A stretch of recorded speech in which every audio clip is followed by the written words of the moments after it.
Hi Kinder, this is Mrs. Orozco. That's right, today is hat day. That's why you see me with my Rangers hat. So don't worry, we'll be back to normal tomorrow. So friends, let's talk about what is Halloween. We hear a lot of people talking about it, talking about the costumes, the candy, the decorations. We have a lot of our Kinder friends doing lots and lots of awesome decorations.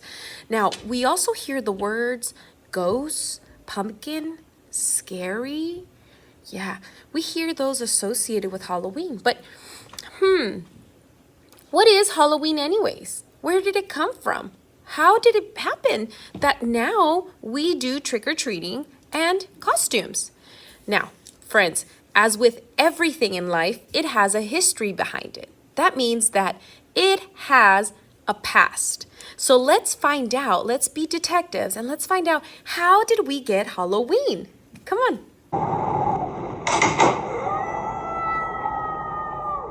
Arr, matey, 'twas a fine time trick-or-treating this year.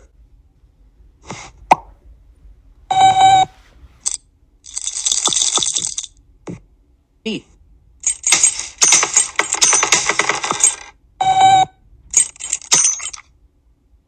Wow.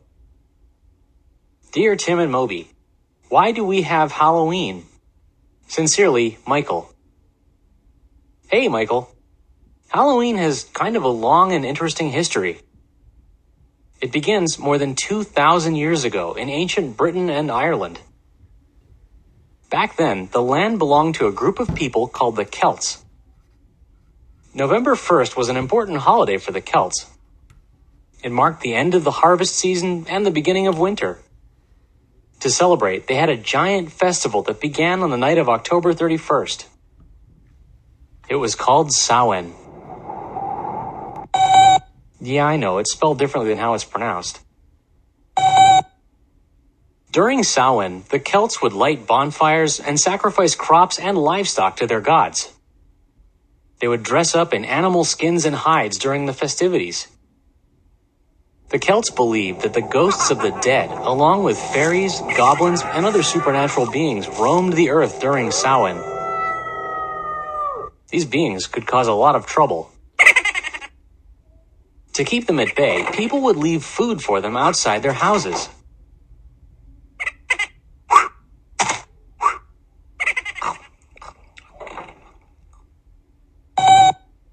Well, during the 1st century CE, the Romans conquered Britain.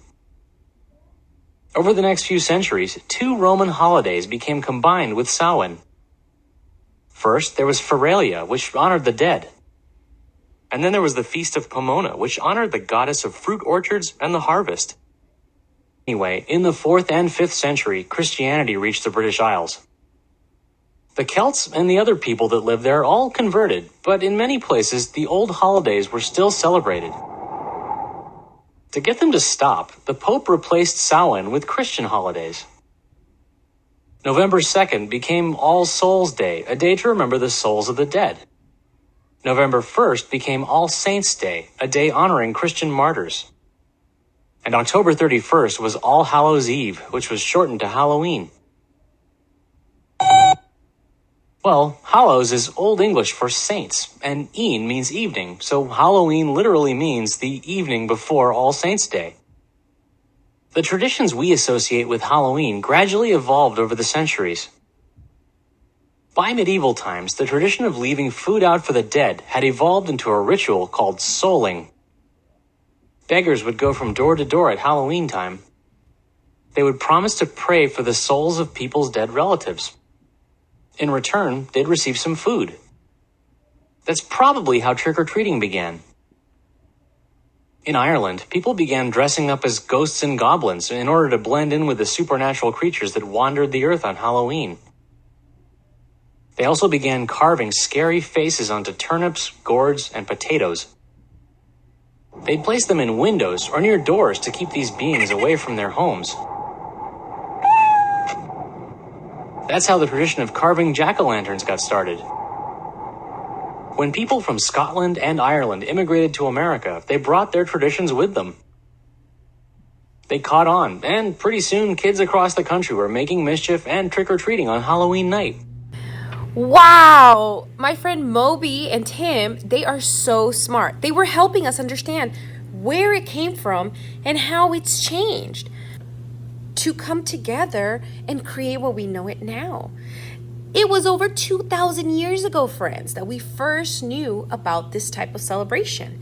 And so the celebration is really November 1st, but they started early the day before, which is October 31st, when we now celebrate Halloween. So at first, it was a tradition of farmers to protect their crops. They didn't want their crops ruined because they worked so hard on it. So they made sure that they lit these fires and did these stands and did these celebrations so that the next day on November 1st, they could actually grab their crop.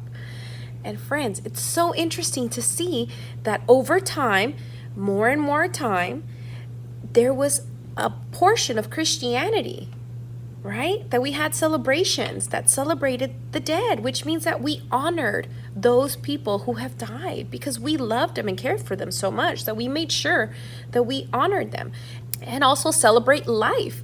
What is harvest but the fact that we're bringing life through our plants, through our crops, apples, corn, pumpkins?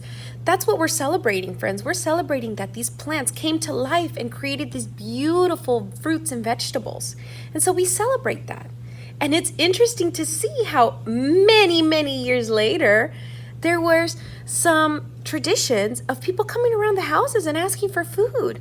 Well, now it's not just random people, it's children dressed up in these amazing costumes, and we give them some snacks like raisins and apples and maybe some candies, right? What's even more interesting is the tradition of putting the jack-o'-lantern. Did you see that at first it was to scare away other types of scary things?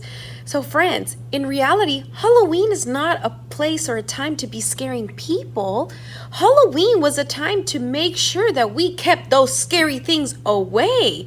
And how did we do that? Well, we put vegetables, like a pumpkin outside of our door, carved with a mean face that says, "Stay away from this house." Yeah, they're protecting the house. And of course, more people moving, more people emigrating. That meant that when they moved, they took their traditions with them. And pretty soon they came here to the United States of America.